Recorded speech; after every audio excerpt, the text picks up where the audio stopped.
script, so I think we've leveled off, so I think we can start. Brilliant. Okay, well, hi everyone, and welcome to the panel discussion, which is obviously virtual, which is quite interesting for all of us, I think. Welcome to the panel discussion on LGBTQI in the time of Corona. My name is Shiva Agarwal, and I'm part of the Elsevier Pride Committee here in Elsevier in Amsterdam. And today we'll be talking about the impact of the LGBTQI community during these challenging times of the COVID-19 pandemic. While most of the world is now practicing social distancing, of course, and we are all in this strange new normal, are there specific issues that the LGBTQI community is facing that, you know, we should actually address or we should talk about? And the other thing that we wanted to really address is there are a lot of rumors and a lot of what ifs and, you know, these kind of questions that are emerging within the community. Is there any truth to this? What is the science behind it? And, you know, what are we finding out as the time goes on? So first of all, I'd like to ask the panelists to please introduce themselves. Let's start with Peter Reiss. Hi, everyone.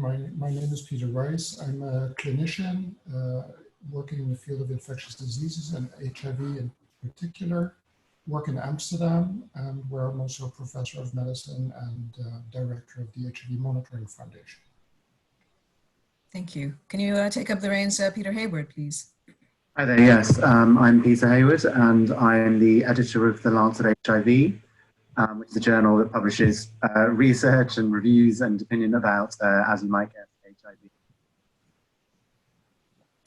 All right, thank you very much. Dr. Brinkman. Hello, I'm Kees Brinkman. I'm, as Peter, also an internist, specialized in infectious diseases, doing a lot of HIV. I work in a city hospital, the OGVG. We have around 3,500 patients with HIV in care. But the last 2 months, I've been very busy with, caring for patients with COVID. Thank you very much. Sebastiaan.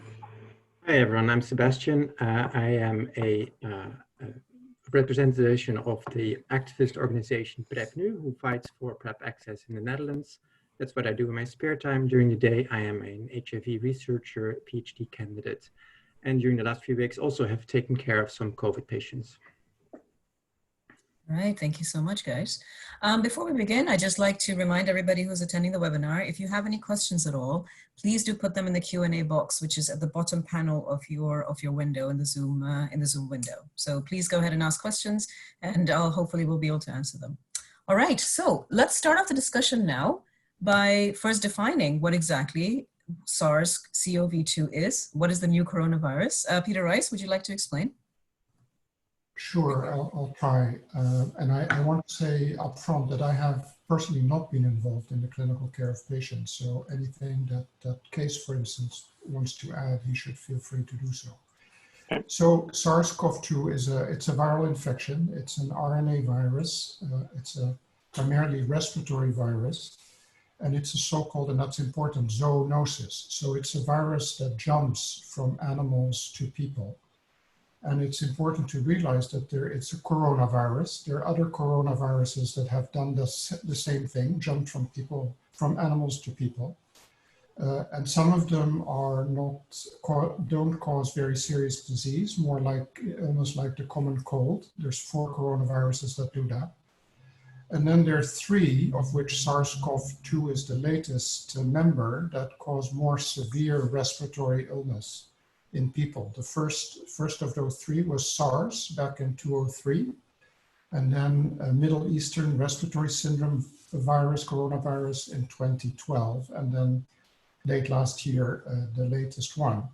SARS-CoV-2 is the name of the virus, and the name of the disease that it causes is COVID-19. So when we talk about COVID-19, it's the disease in people, and the virus is SARS-CoV-2.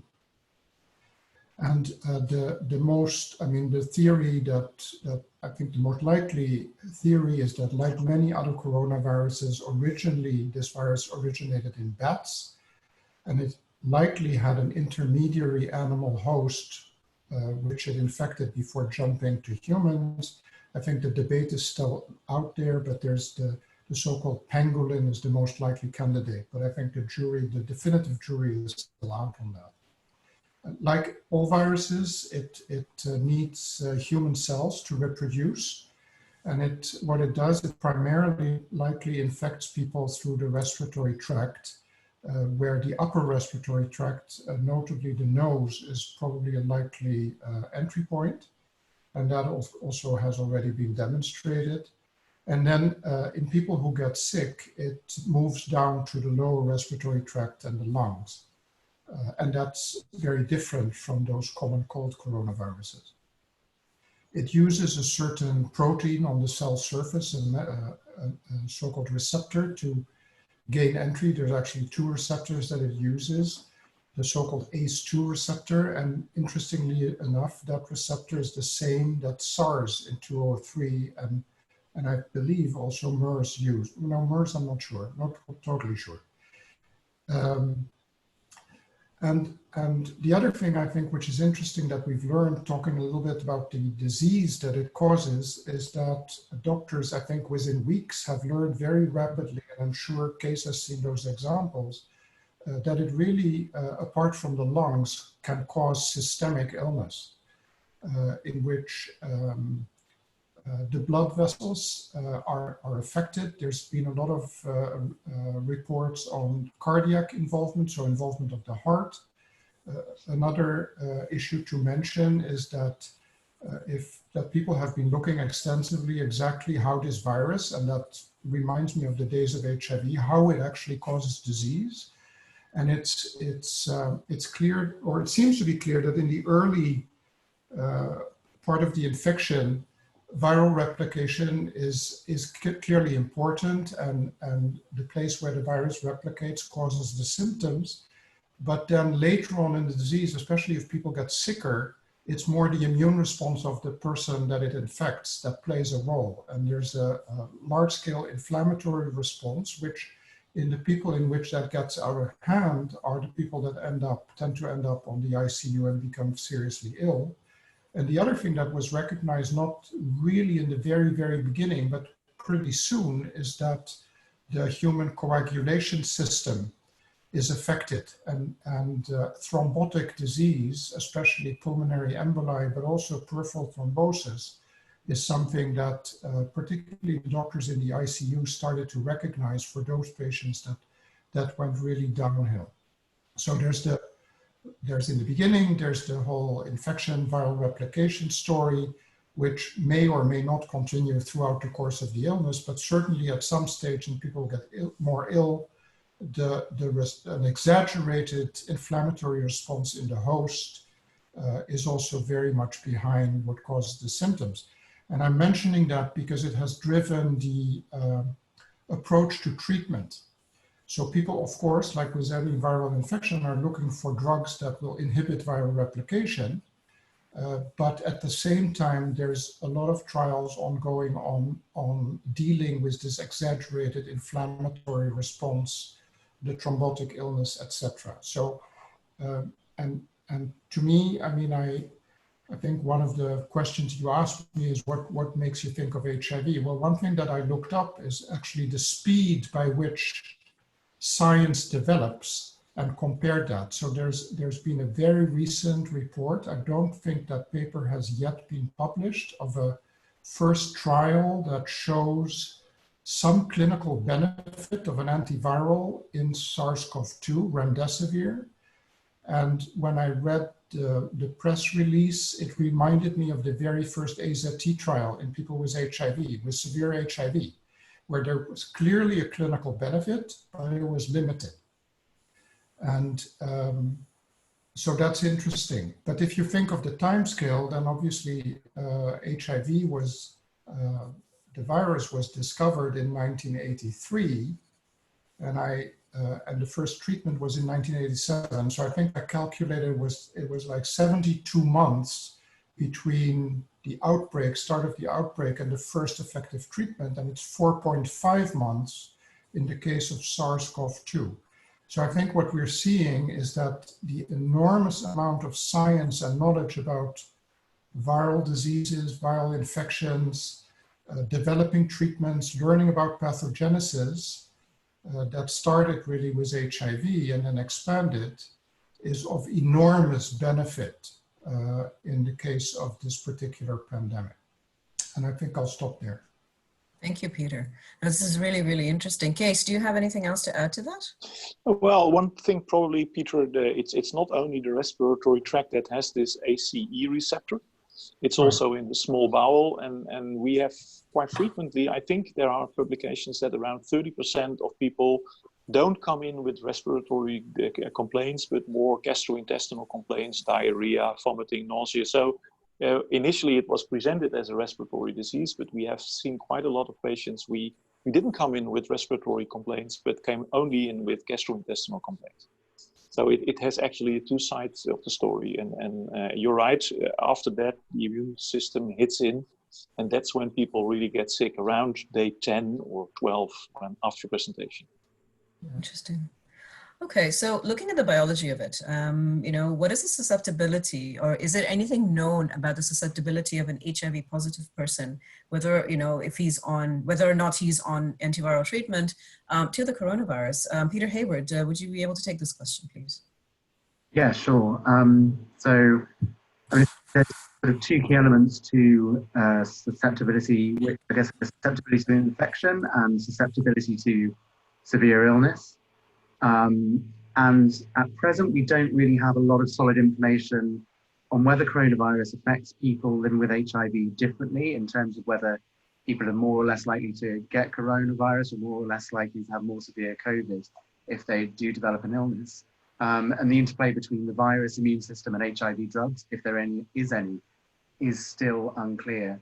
As Peter said, it's, you know, it's 4 and a bit months that we've known this virus, and so the picture is very rapidly evolving and developing, and we're sort of learning new information by the minute. But in part, I think sort of maybe the lack of evidence and lack of sort of reports of people with HIV having different susceptibility might provide some clues, because there haven't been any strong signals so far and so many people have been infected with coronavirus. It might suggest that people living with HIV don't have particularly remarkable susceptibility to, protection from, or response to infection with the coronavirus. So far, all we really have in terms of evidence is, you know, a few case reports and small case series of people living with HIV who've had COVID-19. And these are, as with most of the studies of COVID-19, these are almost exclusively in hospitalized patients, so those who have become ill enough to require admission to hospital for care.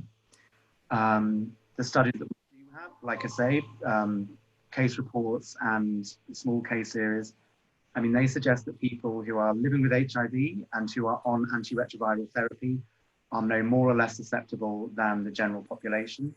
And that's absolutely what you'd expect from, because HIV treatment is about ensuring that people are healthy and have functioning immune systems. And so, as with other illnesses, you know, the message is that being on treatment and adhering to that treatment will mean that your risk of coronavirus should be the same as anyone else's. But like I say, you know, this is still a very new disease, and there's still a lot of questions that remain about coronavirus in people with HIV. And some of these issues, I think, also apply to LGBTQI communities as well.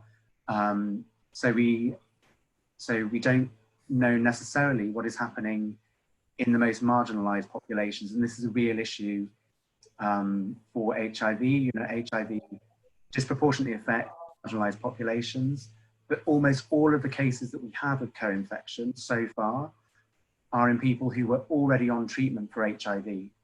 So you would expect that people who are not on treatment would be more susceptible to coronavirus infection because of their weakened immune systems. But people not on treatment often also have difficulty accessing healthcare, even in emergency situations like this, and even in, you know, European countries like the Netherlands and in the UK. It could be that, you know, those small numbers of marginalized people are not accessing healthcare, and so we don't know what's happening in these marginalized groups when they are getting infected with coronavirus. And so this is something that, of course, we worry about for regions such as sub-Saharan Africa. Coronavirus is in lots of sub-Saharan Africa, but we don't really have a great idea of the scale because testing for coronavirus. I mean, there's been problems with it all over the world. There are problems with it in sub-Saharan Africa.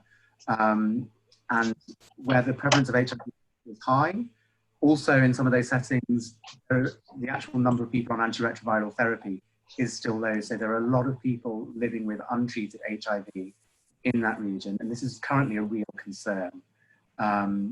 Moreover, coronavirus, and when it hits places, can disrupt health systems, particularly if the health systems are already a bit weak. And this might further mean that more people come off antiretrovirals, supply chains of antiretrovirals might be disrupted. People might be reluctant to go and collect their prescriptions of antiretrovirals and so end up interrupting treatment. And this could have a sort of feedback at the population level by increasing the number of people who are more susceptible to coronavirus because they're not on treatment for HIV. But again, like I say, this is speculation of a likely scenario. Now, in terms of severity of the disease, again, there's still not really a lot of evidence.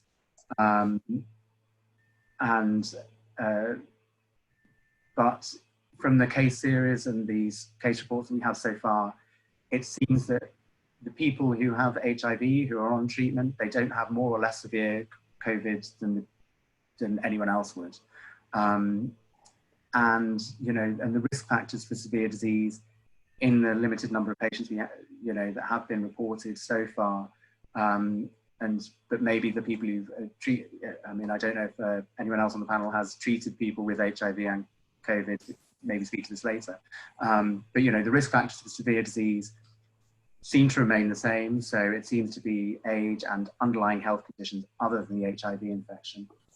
And now I think, the final question, which I think a lot of people are asking, is about the interplay between HIV drugs and coronavirus, but I think another speaker might be going to talk to that issue in more detail. Thank you. Kees, you had something to add?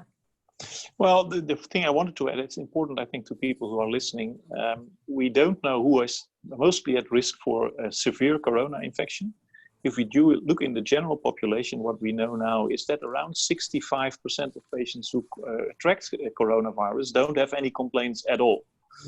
And those who are symptomatic, 1 in 20 become so symptomatic that they come to a hospital.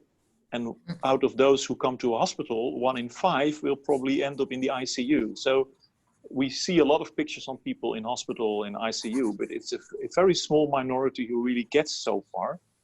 And if we look at the people who are in the ICU now, that's the elderly people, people with cardiac diseases, people with pulmonary diseases already. So they have the most serious disease. And there's also some statistics that people who have a high BMI, so overweight, who are overweight, they have more, that appears that they have more risk for getting a severe infection. So of course, we see a lot of people with HIV who fits to that profile as well. We see elderly people with HIV. We see a lot of people with HIV who already have coronary disease or pulmonary disease or are overweight and over 60 or 70 years of age. So that's a similar pattern as the general population, I would say. It's not in particular the HIV, but it's their other profile which probably puts them at risk, like the general population. Thank you. Okay, so what about PrEP? So there's been some discussion about people who being on PrEP, which is probably similar to people who are HIV positive being on antiviral treatment. Is there any difference at all if a person is on PrEP on their susceptibility, or is there any data on this at all? Kees? Yeah, I can probably try to say something about this. Peter already said that there were, of course, drugs being evaluated if they worked against this new coronavirus. Kaletra, one of the HIV drugs from, I think, 10 years ago that we used it routinely, looked to work against the first coronavirus we had, the SARS-1. And that experience was translated to the period we had right now. But I think at the moment we have to conclude that that drug doesn't work against the current coronavirus at all. And there is also discussion that the PrEP, Truvada, so tenofovir emtricitabine, that's the pill people take to prevent getting an HIV infection.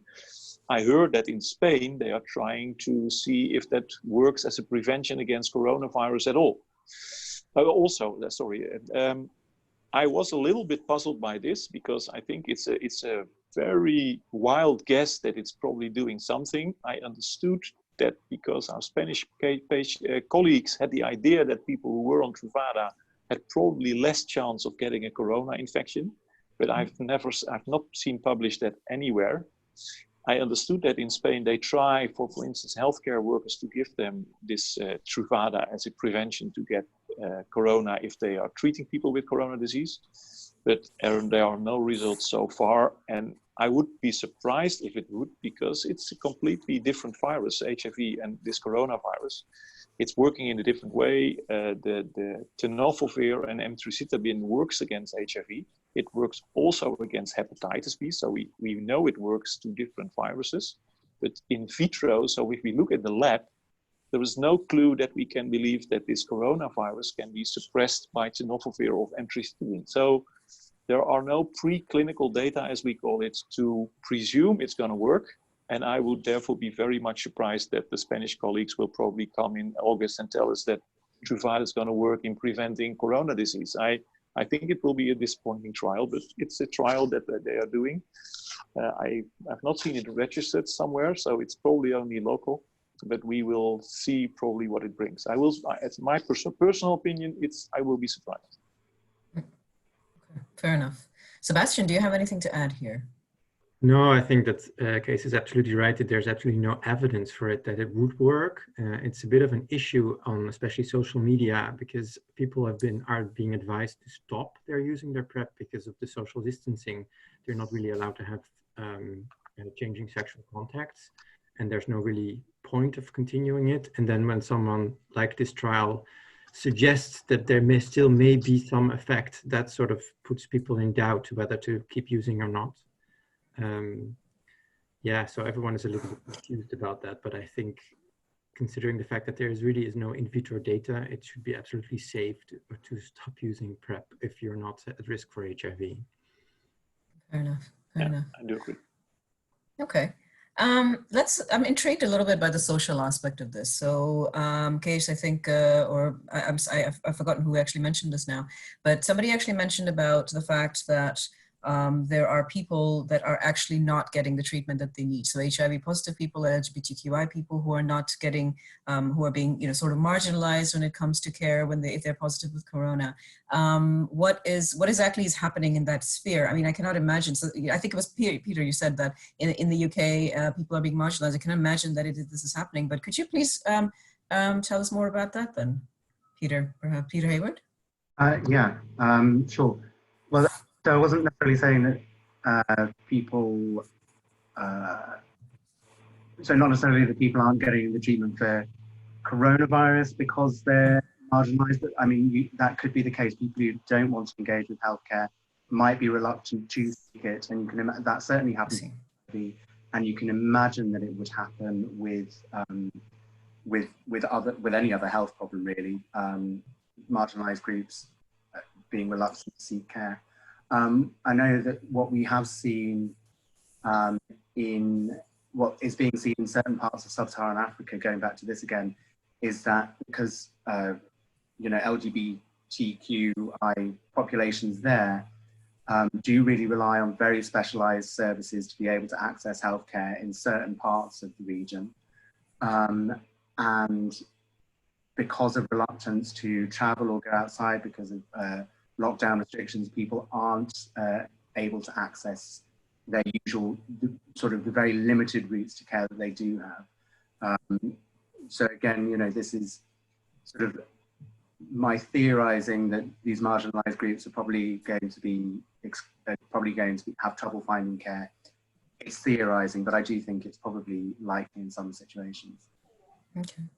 Sebastiaan, what is your general feeling about this? Well, in the Netherlands, obviously it's very different around the globe. In the Netherlands, I think for HIV care, what I've heard so far, it's being organized quite well through online consults and with their HIV physician. What I'm a little bit worried about is the access to PrEP.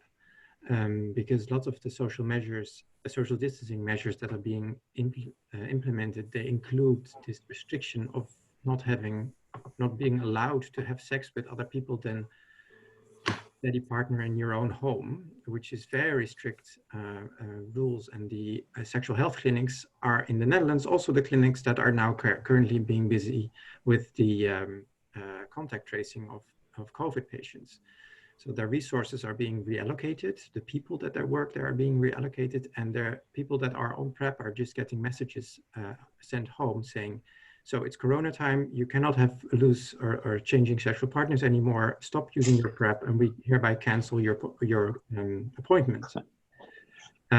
If you really cannot stop, you can call us. So that's really a big barrier towards PrEP access right now. And I think actually a lot of people are really stopping using their PrEP because they are following these guidelines from the government, which I think is a good idea. And a lot of people are supporting this. And it's been a campaign about this also, that a lot of the gay community said, like, well, yeah, also we are now not doing this anymore right now. But the longer the social distancing measures are taking, I think this is becoming a little bit of an unfeasible concept.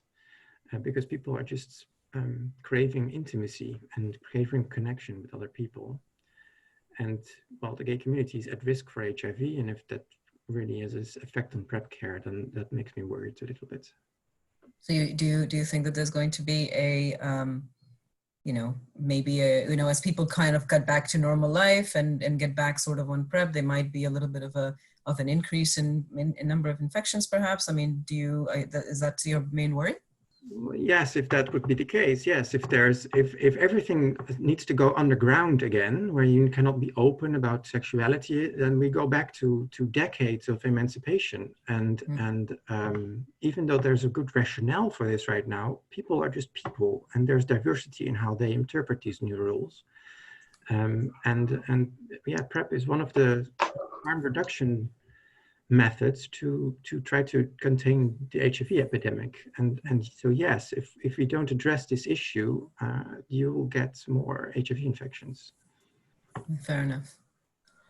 So what about discrimination? I mean, we've all heard on the news about religious leaders around the world that blame, of course, scapegoat the community for the coronavirus and what's happening in the general state of the world today, which of course is false. But what is the fallout of all of this on the community? I mean, in the Netherlands, or if in other places in the world. Yeah, so I think this crisis, with any other kind of crisis, it puts at people that are sort of in vulnerable positions put in a more vulnerable position. So if there's minorities, they always get the blame for everything. To be honest, the current situation, when I hear these priests or high religious figures say that this was caused by the coronavirus, I'm always a bit skeptical, or I really would like to know what they think about the fact that the primary spreading moments have been religious gatherings around the world, and the main religious festival in the Netherlands, Carnival, was the main spreading of the virus in the Netherlands. So if really God was sending a message, I wonder what that message was. But obviously it's all ridiculous. It is just the fact that in certain countries, minorities are just vulnerable, and that it surfaces whenever. What is the fault? I mean, what I meant. I completely agree with you, of course. But is the community now feeling even more vulnerable? As you said, we might of emancipation, but because of this coronavirus, because of the fact that it's such a huge pandemic that is affecting all over the world, is there a more feeling of vulnerability in the community? Kind of going back to the 80s, for example.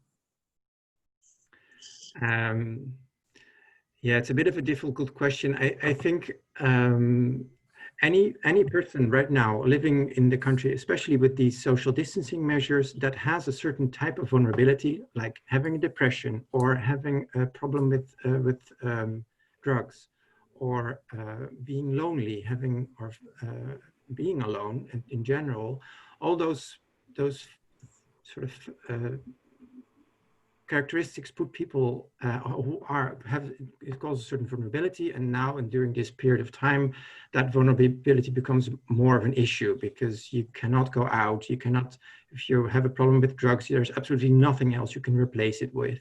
If you're depressed, you are bound by your own home, which doesn't allow you to go to your gym and use your normal structures to help you deal with those issues. And we know that in the LGBTQI community, those vulnerabilities are a bit more prevalent. They happen more often. And that, I think, puts us all a little bit at risk. And yeah, and what I just discussed about sexual health, that is an issue that really is becoming new. Yeah, okay. I think we went back a lot of decades. That's unfortunate indeed, yeah. Does anybody else have anything to add? I mean, you know, in terms of the social impact of this. Peter Reiss, I mean, did you have anything that you could add to this? Just to add that I think it like the others said, it brings out the importance of social determinants of health in general. So I a couple of weeks ago was watching one of those awful White House press briefings, and people were saying how they had discovered in certain cities in the US that the African American communities seem to be more affected. And I was sitting there and thinking, well, guess why? But they were sort of approaching it from the biomedical point of view, like this must be something genetic or some underlying biology. And I was just shaking my head at the TV screen thinking, wake up. So I think it's like has happened with HIV and like has happened with other diseases, it does bring out that important component of social determinants of health, and in certain communities and marginalized communities, like Sebastiaan pointed out, that becomes even more accentuated than in general. And I think that's what we're looking at. It could be, however, that it's always dangerous to generalize. So potentially because of in certain LGBT communities that have become more vocal and more activist throughout the years because of other conditions, that maybe they are better able to deal with these new circumstances. You know, but across the board, poverty is certainly not a good factor if you're talking about good health. Yeah. No, that's really interesting. Okay, Kees, do you have anything else to add to this part? Well, since you're seeing patients. Well, I see a lot of patients, also people with HIV actually in the clinic. They do exactly the same as the general population, but about this, what we just discussed, I think stigma, what we see with HIV, people of course feel they are dirty. They with HIV, with the NSN message, of course, of U equals U. Sorry, the Dutch version is N equals N, but this is U equals U version. We have learned that people lose their stigma. They lose their feeling that they are dirty, etc. With this new corona epidemic, you see in the general population, they are very fearful of getting in something from their neighbor, from the people they're walking with, the people they're sitting in the train. So people who are already HIV positive probably have this double feeling that people experience them as dirty. Externalized stigma will revive. We are doing now research in all people with COVID that they have, and they indeed confirm that stigma is a big issue. If they are going home from the hospital, they come home, neighbors don't want to talk with them anymore. It's so the stigma that we saw with the HIV, you see that happening with this virus as well. So it's a cross reaction between both viruses if you have them both, I think. I have not seen experiences with people with HIV who are already marginalized also because of stigma. I think they feel this double stigma as well. Interesting. I actually read somewhere that, you know, some people are saying that this is reminiscent of, you know, when HIV first broke out, the stigma in terms of stigma and people, you know, being marginalized because of that. Yeah. Okay. Yes, sorry. No, I didn't. Well, the only thing probably I want to say, somebody said something about the supply chain for antiretrovirals. In our rich countries, we don't have that problem. In the Netherlands, at least not. but I know I have a connection with Suriname, which is in the north of South America, and they fear a lot that the small piece of HIV care, they build it up, the government provides HIV drugs, but because of the coronavirus, there is a lockdown, the economy is very bad, and they fear very much that the first thing that probably will be hit is the supply chain of antiretrovirals. So there they will have afterwards a serious problem with getting rebounds of viral loads and new infections, etc. And Suriname is an example, but I think all countries which have poverty structures, they will suffer it similarly. I'm afraid, for instance, the US now really shows that a good healthcare system protects you against the severity of corona, and you see a lot of problems in the US. That's also the reason why African Americans in the US suffer a lot, because their healthcare insurance is not very secure. So I wouldn't be surprised that also the HIV care in, for instance, the US will suffer a lot from this epidemic because of this. So we might be actually looking at again, you know, where we talked about it, Sebastiaan, that, you know, we are thinking about perhaps there'll be an increase in number of new infections. I'm guessing this is probably going to be a worldwide phenomenon, probably. I wouldn't be surprised. That is scary. Okay. All right. So I don't have any questions, guys. If you have any questions on the attendees, please ask them in the question and answer sessions. So Iris Lutz says, of course, also African countries and not just African American countries. Africa is probably going to be fairly affected as well, I'm guessing, right? Well, the interesting thing, if I may say something, if I look at the epidemics, of course, the testing rate in Africa, sub-Saharan Africa or other African countries is not well reported, I think. Well, it's reported that there is not a lot of testing. But I spoke recently someone who has a lot of connections with India, and it appears that, for instance, in India, which also a very poverty country, I would say, well, not whole India, the number of infection doesn't seem to be as high as we see in our Western world. That's surprising. Probably climate has to do something with it, I don't know. And I don't know what the situation in sub-Saharan Africa is. I understood that in South Africa, the number of infections is also not so high. They have a lockdown, of course, but well, I also saw reports that the lockdown is very difficult to contain in South Africa. But they don't have a lot of corona infections, so it's difficult to predict, I think. There was a study that I remember seeing somewhere that perhaps the BCG vaccination might be you know, sort of protective against infections. Is there any weight to that claim? Do you know? You want me to answer? Maybe just to add to the previous point that, that people are speculating about is that the demographics of the population in different places of the world is very different. So we've learned that younger people do get infected, but they don't get sick as often as adults.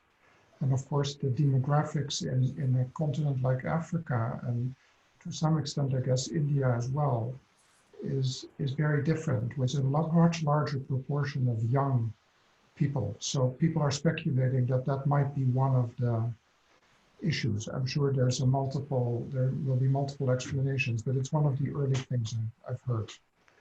Okay, thank you. You want me to say something about the BCG?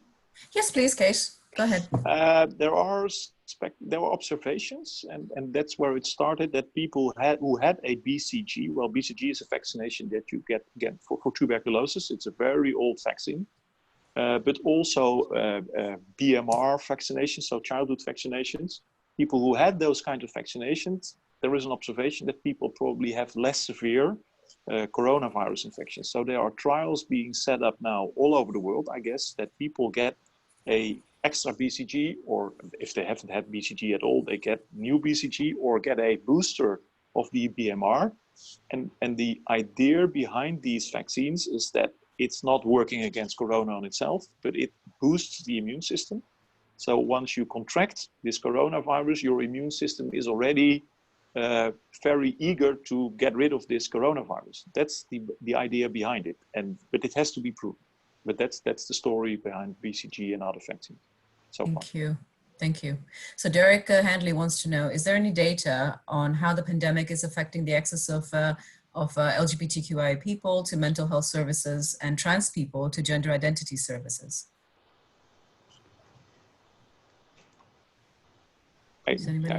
I heard, but that's because the normal care, if you look in hospitals, everything has been stopped. So if you're waiting for your transformation operation, for instance, that has been postponed, I'm not sure that the supply of drugs for people who take medication because they are in transformation, I think that supply is not affected, at least not in the Netherlands. But if you are waiting for your operation, for any kind of operation, that has been postponed, and there's a huge pile of things that needs to be done once the lockdown has been stopped and we are re-entering normal care in the hospitals. I don't think transformation operations will be on the top of the list to start with transformation operations. So in that respect, I think it might affect that group. And I think it's the same here in the UK. Yeah. I have a question from Jeff Shipgood. Anecdotally, he's been seeing some members of the LGBTQ+ community suffering under lockdown social distancing, not because of loneliness, like what you mentioned, Sebastian, but because of the fact that they're trapped with families that are abusive or not supportive of their sexuality. Is there any data around this for now, or is it still being collected? I think it's a very specific question that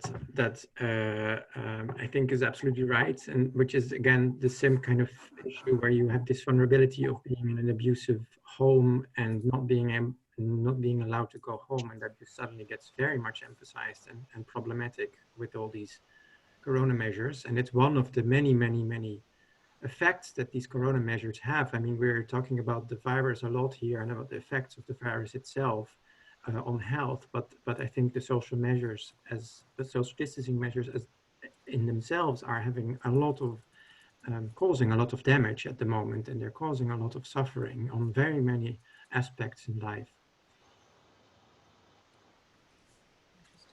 Yeah, and I was just going to say that there have been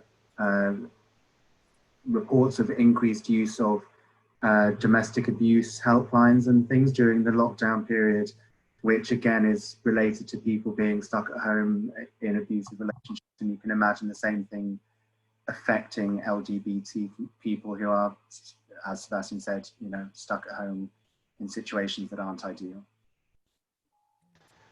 Maybe just to add that I think we need to keep in mind that we've only been at this for a couple of months, and I am aware that that there are groups, and I'm sure in numerous places of the world, that are setting up research to look at these questions.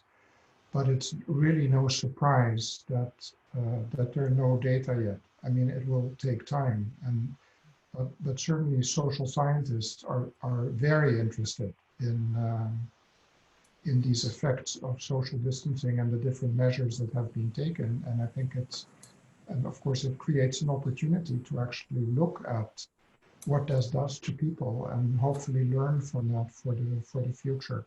But at the moment, I think we can only speculate. Yeah. I have a comment actually from Diane Sierra. I think you're right with your assumption regarding the higher incidence of infection and sickness in the African-American community. There's lower incidence of insurance, quality of insurance, and existence of underlying illnesses like heart disease and diabetes due to the insurance issue and the fact that they're poorer than other communities in America. So yeah, I think that, I'm sure that there are social scientists, like you said, Peter, gathering information about this. Okay, Holoferdijk is asking, talking about the LGBTQI community at work, does the fact that we all work from home create a bigger distance and less socializing between LGBTQI and straight colleagues? Would it impact inclusion at work?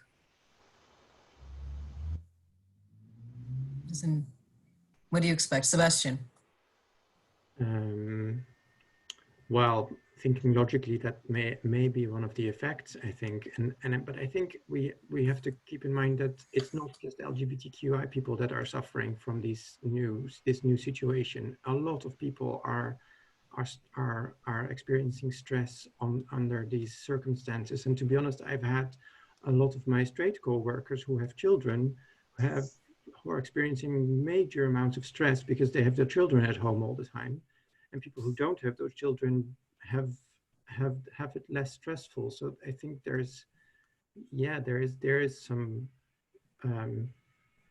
dynamics there, but we really don't know about that yet, how these are taking into effect. Thank you. Christine wants to know, are gay people with HIV refused corona care in Poland and other Eastern European countries, apparently, where there are LGBTQI free zones? Does anybody have any information about that? No, not from. I can only anecdotally say that I have a few friends in Poland, and it's really a common belief there that corona is being caused by the LGBTQ community and that it's a result of sinning. That's the punishment.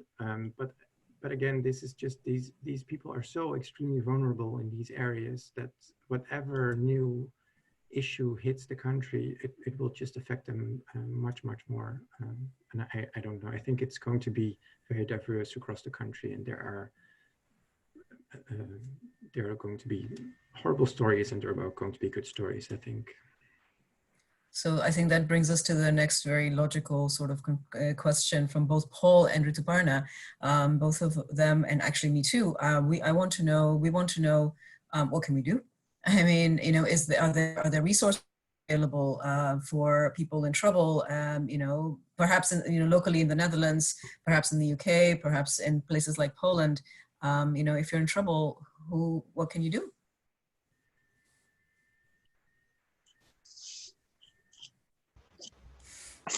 Try to answer. I think what people need to realize is that mental health facilities are really coping well with this strategy of working or treating people at home through online services, at least in the Netherlands.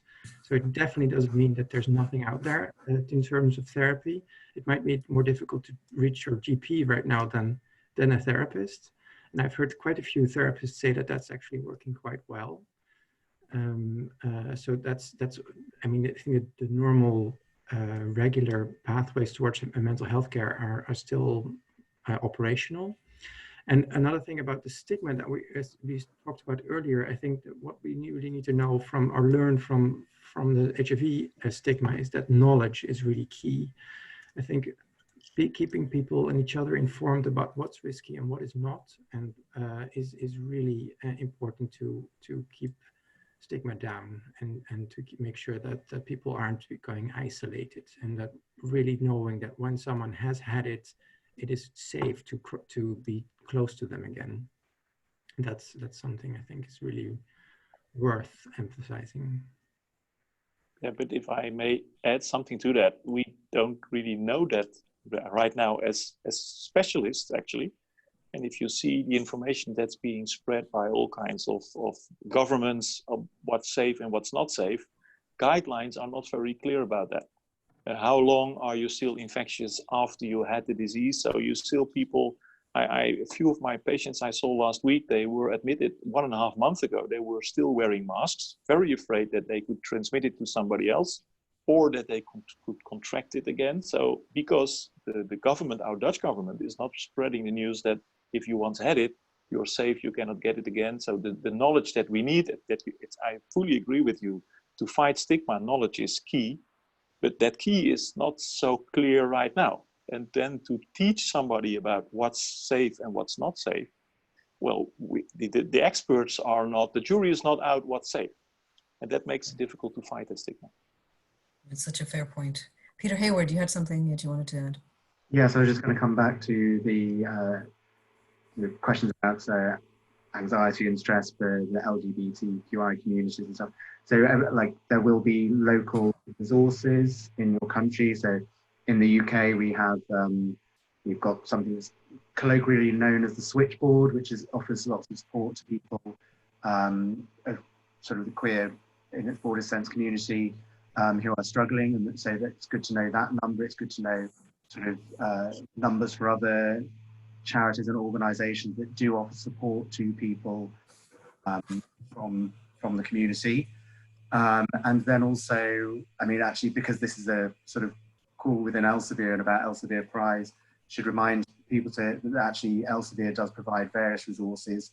I mean, they're locally specific, but that if people are struggling with anxiety and stress in these times, then to think about Mind Life opportunities from Elsevier as a way of dealing with that. And also, I mean, in the UK, we've got the mental health first aiders.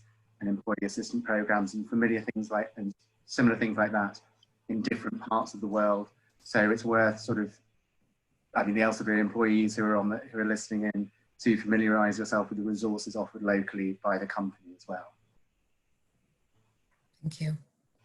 Is there a universal, or at least a universal effort perhaps, that can reach out to LGBTQI people who are in difficult situations, in abuse situations? And if not, should there be? I mean, on a social media platform like Facebook, for example, or Twitter, does anybody know of any kind of initiative like that? I guess, I've seen it. yeah, I've not seen anything like that. One of the issues with sort of a global thing like that is that, that experiences are so diverse around the world that True. Sort of something on a global level might not work. But I do know, I think that these sorts of organizations and support networks can form organically in these sorts of situations. I don't have any specific examples, but I'm sure there are hundreds of small examples of groups of people using social media to get together and offer support these times. But, Excellent. Thank you. Are there any other questions from our guests? Okay. Well, so I think that's all we have. I mean, I'm going to go around the table and just ask if there's any last words, any advice that you can offer to the community during this pandemic. Peter Reiss, please go ahead. No, I think try to keep track of what new knowledge which is being generated. Like Peter said, it's on a daily basis, if not on an hourly basis. And I'm sure that as time goes by, we will see more information being generated, including in the social sciences. I also think, picking up on the last discussion, that and Kees will have more to say on that probably we're also learning a lot about delivering healthcare, and maybe some aspects that we've learned now are aspects that will stay. And again, it's two sides of the coin. It's not just the providers, but also research should be done on how recipients of that care have experienced this new way of delivering healthcare. So I think the pandemic also has the opportunity to learn a lot, right? I mean, it's a huge event, and I think the world is probably going to look different after the event, and not all of that will be negative. There should also be a lot of positive that comes out of that. Thank you. Sebastiaan, last words. No, I think what really is for me is a spear point right now is that these social distancing measures are the same for everyone, but not everyone is the same. There's a large diversity in individuals, and some of them really are thriving on these new social distancing measures, but there is no fear of missing out anymore, and they're doing great, and others are really very much struggling with it and also not able to uphold it. And I think it's very good to be empathetic towards those people, that if they're not able to uphold all these rules, and they just need other people around them, and that you are a bit less, you don't stigmatize those, but understand that for some it's just really very difficult. Thank you very much for that. Peter Hayward. Yeah, so I would just say for everyone at the moment is to just, as much as you can, to look after yourself and not to worry about things that might happen, but to sort of take care of what's happening to you now, and to try to remain healthy and focus on the positives. As Peter says, not everything that comes out of this situation, which is temporary, is going to be bad. I think that's advice that all of us could use. Thank you. Kees. Well, I think most things have been said already. I think what we see, it has been said already, the knowledge is growing every day. With the knowledge, fear will hopefully disappear, because fear is something I see in the society a lot. What we're doing right now, this webinar, is one of the outcomes of, I think, this epidemic. I haven't Zoomed, or I haven't done webinars so frequently these last few weeks, and it's very nice to meet people by webinars and Zoom. So I think this isolation brought us in this way a little bit closer together. But I'm not saying we should keep that part, but I think that the Zooming was a great experience, I think. And like doing my clinic in the hospital, we stay in contact with our patients, but not there in person. We do that by telephone.